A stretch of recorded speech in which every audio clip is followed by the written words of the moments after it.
Sir, കുഞ്ഞുങ്ങളെ ഇല്ലാതെയാക്കുകയല്ല sir, കുഞ്ഞുങ്ങളെ സംരക്ഷിക്കുകയാണ് sir ചെയ്യുന്നത്. കുഞ്ഞുങ്ങളെ ചേർത്ത് പിടിക്കുകയാണ് ചെയ്യുന്നത്.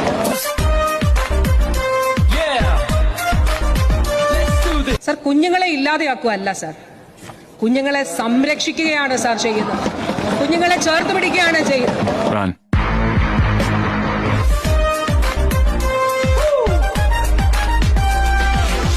ഗർഭാവസ്ഥയിലുള്ള ശിശു മുതൽ സാർ, ഒരമ്മയുടെ ഉദരത്തിൽ കുഞ്ഞ് ഉരുവാകുന്നത് മുതൽ സാർ, ആദ്യത്തെ 1000 ദിവസം പ്രത്യേക പരിപാടി സംസ്ഥാന സർക്കാരിനുണ്ട് സാർ. അമ്മയുടെ ഉദരത്തിലുള്ള കുഞ്ഞു മുതൽ കുഞ്ഞ് 2 വയസ്സാകുന്നത് വരെ സാർ. അതിനുശേഷം 3 വയസ്സ് മുതൽ കുഞ്ഞ് അങ്കണവാടിയിലേക്ക് എത്തപ്പെടുന്നുണ്ട് സാർ, പോഷകാഹാരം നൽകി സാർ. അതുകൊണ്ട് തന്നെ ശിശുക്കള് ഇപ്പം ഹൃദ്യമാകട്ടെ, അത് ജനിതക ഹൃദയ വൈകല്യമാണ് സാർ. അതുപോലെ കെയർ സാർ, അപൂർവ രോഗങ്ങൾ. ഇപ്പോൾ ഈ അടുത്ത് സംഭവിച്ച ഒരു കാര്യം കൂടെ പറയട്ടെ സാർ. നമ്മൾ ഫീറ്റൽ മെഡിസിൻ ഡിപ്പാർട്ട്മെന്റ് ആരംഭിച്ചു, SIT-യിലാണ് സാർ. എന്താണ് അതിന്റെ ഗുണം?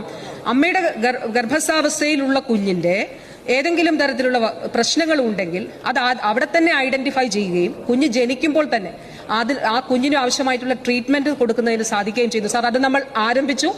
ശിശു മരണ നിരക്കിൽ അമേരിക്കൻ ഐക്യനാടുകളുടെ 5.6 ആണ്, നമ്മുടേത് 5 ആയിരിക്കുകയാണ് സാർ. ചരിത്രത്തിൽ വളരെ വലിയൊരു അഭിമാനകരമായിട്ടുള്ളൊരു നേട്ടമായിട്ട് കാണുന്നു.